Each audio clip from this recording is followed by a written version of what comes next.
Mesdames, Mesdemoiselles et Messieurs, bonjour et bonsoir de partout où vous nous suivez. Vous êtes sur Découverte Congo, votre chère émission, diffusée au 378 du bouquet Canal+.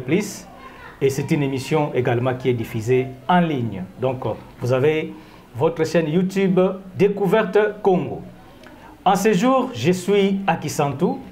À Kisantu, nous sommes dans les territoires de Madimba, l'ex-district de la Lukaya. Je suis venu investiguer comme d'habitude sur le développement de ces territoires et le développement des districts en général. Je ne suis pas seul sur ces plateaux. J'ai eu l'occasion d'être reçu par un grand notable de ces districts, l'ex-district de la Lukaya. Je suis dans sa résidence où il vient de me recevoir. Il s'appelle Willy Bimponda, président de la notabilité de la Lukaya. Bonjour, monsieur le président. Bonjour, monsieur le journaliste. Comment va la notabilité? La notabilité va bien. Oui, il y a beaucoup de dossiers ici dans les territoires de Madimba et nous entendons parler de beaucoup de choses, notamment sur le développement. Que pensez-vous dire brièvement du développement de ces territoires?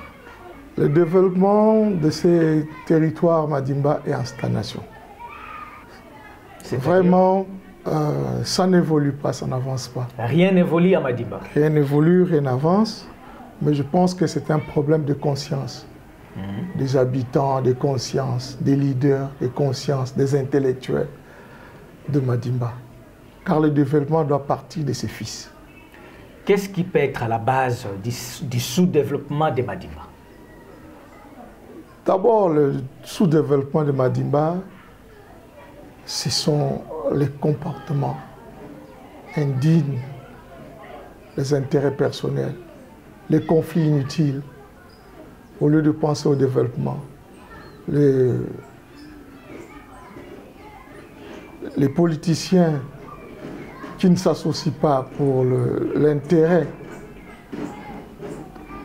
de la communauté, c'est plus les gens sont imbus de pouvoir, c'est leur leadership qu'ils veulent montrer au sein de la communauté pendant qu'il y a des choses ensemble ils peuvent réussir.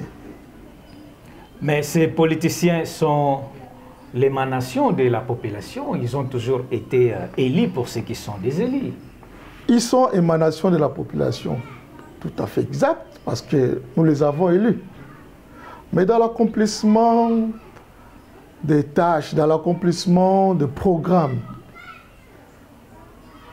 les gens veulent aller en solo.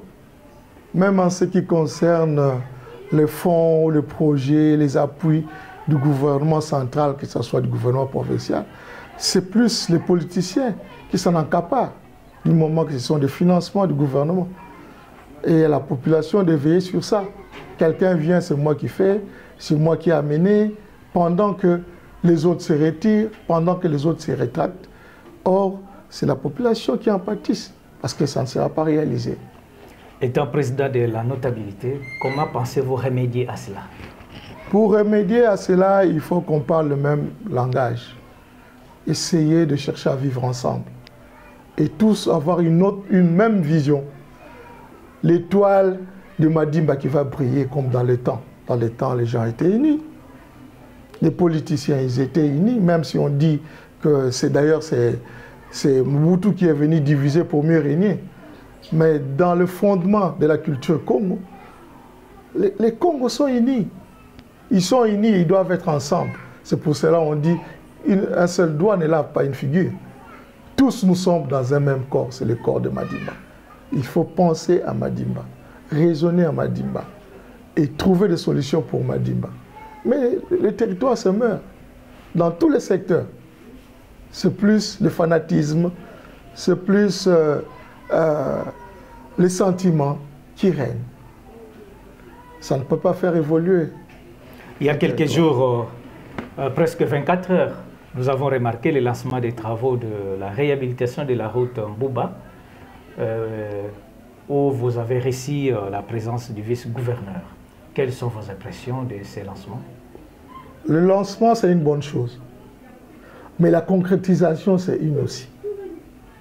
Les lancements par de Mbouba, ça va s'arrêter où?